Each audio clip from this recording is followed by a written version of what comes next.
Bismillahirrahmanirrahim. Assalamualaikum warahmatullahi wabarakatuh. Selamat siang, Nah, salam sejahtera untuk kita semua. Eh, Kami dari kelompok 4, kemudian dibagi menjadi subkelompok 2. Alhamdulillah telah hadir eh, Pak Unggul Supriyadi selaku ketua kelompok, kemudian juga saya selaku moderator, dan juga dari penanggap ada Pak Nipwin dan nanti bergabung Ibu Sani. Terima kasih kepada Bapak Ibu sekalian dari kelompok 3 dan juga kepada mentor kami Bu Yanti ya. Jadi kami akan coba berdiskusi untuk tema kepemimpinan strategis dalam menyikapi kebijakan efisiensi anggaran dalam pelaksanaan TUSI di instansi RRI yang dikaitkan dengan tema isu di agenda 1. Baik, pada Pak Unggul, seperti kita ketahui Pak bahwa sesuai dengan Instruksi Presiden nomor 1 tahun 2025 tentang efisiensi belanja dalam pelaksanaan APBN dan APBD tahun 2025 kepada para kementerian lembaga gitu ya, pemerintah daerah untuk melakukan kebijakan pemotongan anggaran.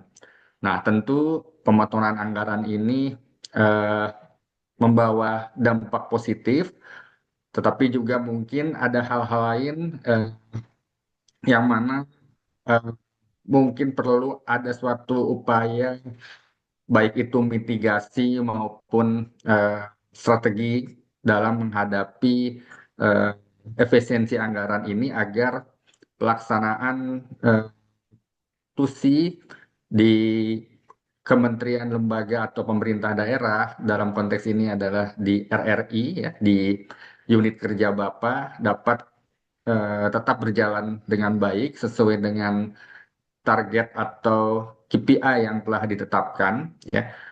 Artinya dari sudut pandang Bapak sendiri bagaimana menyikapi kebijakan pemotoran anggaran pemerintah ini gitu ya, dihadapkan dengan eh, KPI yang tetap harus dijalankan dan mencapai target. ya. Baik. Jadi memang eh, efisiensi anggaran ini membawa dampak yang luar biasa ya. Mungkin bukan hanya di RRI, mungkin juga instansi lain menghadapi hal yang sama seperti yang dihadapi oleh RRI. Ini memang kemarin di awal tahun ya, kita tahu bahwa kebijakan pemerintah untuk melaksanakan efisiensi ini memang luar biasa lah di kami ya. Karena memang di kami itu ada namanya pegawai kontraktual yang dibiayai dari standar biaya masukan lainnya atau yang terkenal dengan SPML. Jadi tenaga-tenaga kerja ini dibayarkan karena kinerjanya katakanlah per jam siarannya berapa. Ini biasanya dialokasikan untuk tenaga-tenaga penyiar ya khususnya di programa 2 ya karena kita banyak meng-hire anak-anak muda di situ yang kita bayar dengan per jam siaran. Umpamanya 1 jam katakanlah 20.000 seperti itu. Lalu juga ada juga pegawai yang namanya reporter atau responden ya. Responden itu biasanya ditebar di beberapa kabupaten atau kota yang yang pembayarannya adalah berdasarkan item berita yang masuk. Jadi berapa kali sehari bikin item berita itulah yang diterima. Katakanlah satu item berita itu 25.000 ya tinggal dikalikan saja ketika sehari membuat item berita berapa ya itu yang dihasilkan atau yang dibayarkan seperti itu. Nah, ini kan termasuk ke dalam biaya operasional ya, operasional siaran. Nah, ketika ini dipangkas, otomatis memang berdampak kepada pegawai-pegawai yang seperti ini posisinya. Penyiar yang kontraktual, ya, terus pemberitaan atau reporter yang kontraktual. Nah, itu memang kemarin ada semacam apa ya, semacam mungkin keresahan bagi mereka ya, keresahan mereka ketika menghadapi hal tersebut. Ya, kita tahulah, katakanlah di podcast juga muncul ya, di berbagai platform juga muncul seperti itu. Tapi memang kemarin ada berbagai satker yang apa ya, yang mungkin kepemimpinannya agak berpengalaman ya, jadi tidak langsung di-cut, tapi dikurangi katakanlah jumlahnya seperti itu, disesuaikan dengan kemampuan pembayaran atau keuangan lembaga seperti itu. Namun bagi satker yang mungkin yang belum paham, langsung di-cut saja, akan diberhentikan. Nah, ini yang menimbulkan gejolak yang luar biasa di teman-teman kita yang ada di siaran maupun yang ada di pemberitaan. Seperti itu kejadiannya. Jadi saya kira dampaknya ini luar biasa ya. Nah, untuk mensiasati itu, jadi kami memang sekarang ini sudah di berbagai platform ya. Ada di YouTube, ada di podcast, ada di Instagram, di TikTok juga ada siaran kami. Jadi kami modelnya potong-potong. Umpamanya satu berita full katakanlah yang tadinya 5 menit kita potong-potong jadi potongan berita untuk mengisi konten-konten kita yang ada di media sosial seperti itu.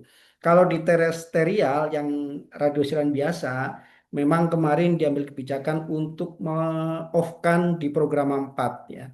Kemarin kan di Pas misalkan ada beberapa program 1, program 2, program 4. Nah, ini yang di tipe B program 4 diminta di off-kan berkaitan dengan efisiensi listrik seperti itu. Jadi ambil kebijakan seperti itu. Tapi tidak bertahan lama, dikembalikan lagi ke posisi semula. Seperti itu kejadiannya. Jadi ini tentu ketika kita mendeklarkan diri program 4 sebagai siaran budaya, otomatis layanan kita di budaya yang disampaikan kepada masyarakat tentu akan berkurang seperti itu. Tapi alhamdulillah sudah kembali lagi ke posisi semula sekarang.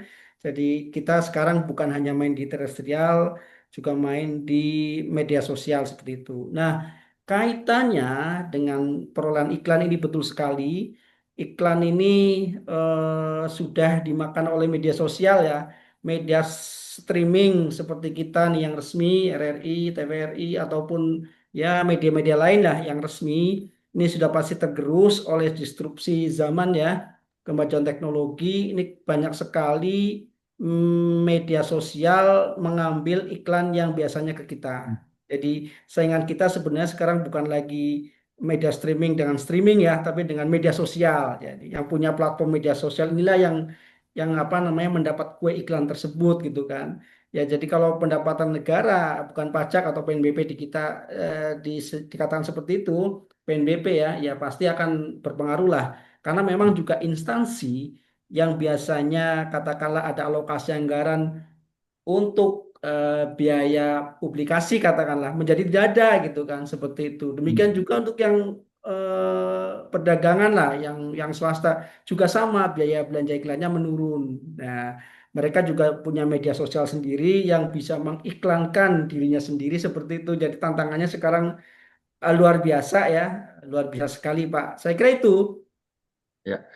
Baik, terima kasih Pak Unggul. Tadi Pak Unggul menyampaikan ya di awal, pada awalnya ada satu program 4 ya kalau tidak salah ya. Ya Itu program sempat sempat dihentikan siarannya gitu ya karena ada kebijakan dari efisiensi anggaran yang tentunya berdampak terhadap biaya operasional yang harus dikeluarkan. Nah, kira-kira itu berapa lama waktunya Pak ya di suspendnya gitu ya, di stop, dihentikan siaran itu berapa lama? Terus apakah ada alternatif solusi pengganti siaran dari program 4 itu sendiri gitu ya?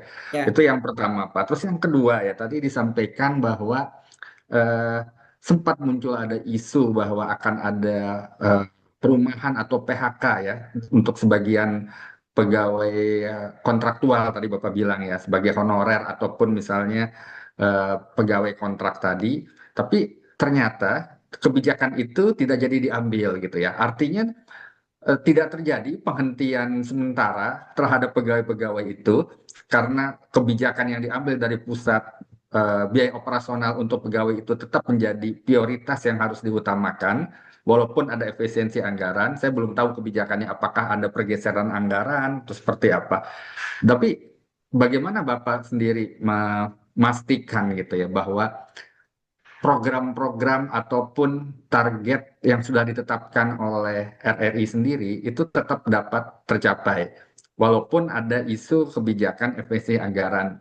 Artinya strateginya bagaimana kemudian nilai-nilai kepemimpinan apa yang Bapak terapkan gitu ya, atau Bapak sampaikan kepada para pegawai gitu. Artinya dengan adanya kebijakan efisiensi ini gitu, tetapi kita target tidak dikurangi gitu. Artinya tetap targetnya dikejar gitu ya, tetapi dengan efisiensi yang anggaran yang berkurang gitu ya. Nah, kalau tidak tercapai target, tentu akan timbul konsekuensi lain gitu ya dari sisi kinerja gitu. Bagaimana menyikapinya Bapak hal seperti ini gitu? Ya.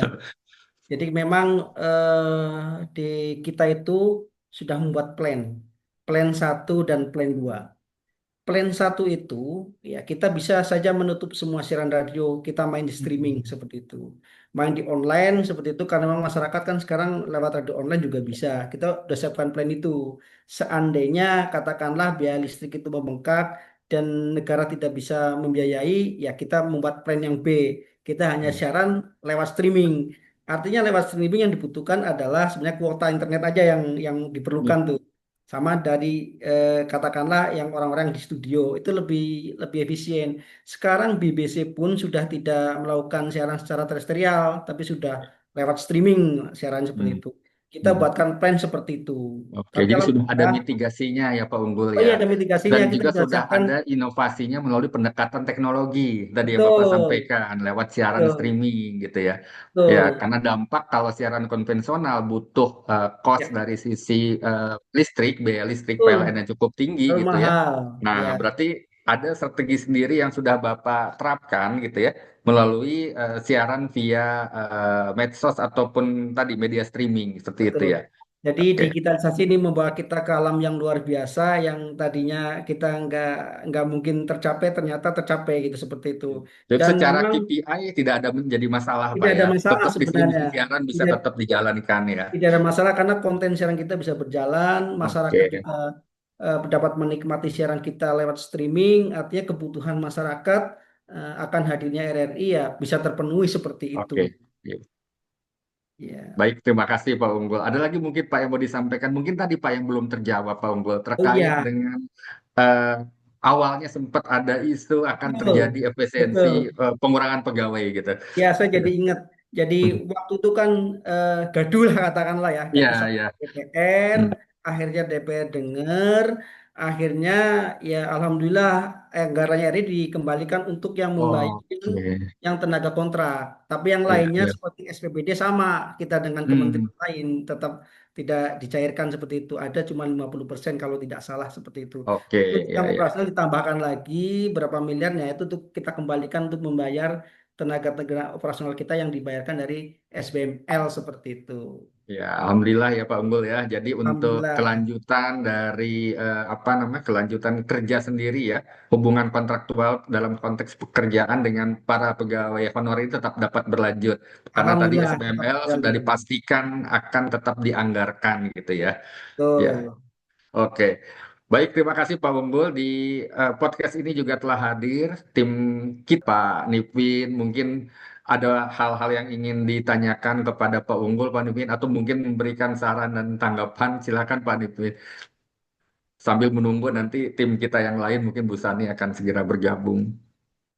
Baik Pak, sedikit tanggapan mungkin dari saya terkait efisiensi ya, program pemerintah sekarang ini memang sangat relevan harus dilaksanakan dengan situasi ekonomi negara yang kurang baik. Khususnya kalau saya sih sedikit membahas dari sisi kami ya sebagai penyidik di kepolisian, memang program ini juga berimbas kepada kita, khususnya kami di Direktorat Penyidikan Pak ya.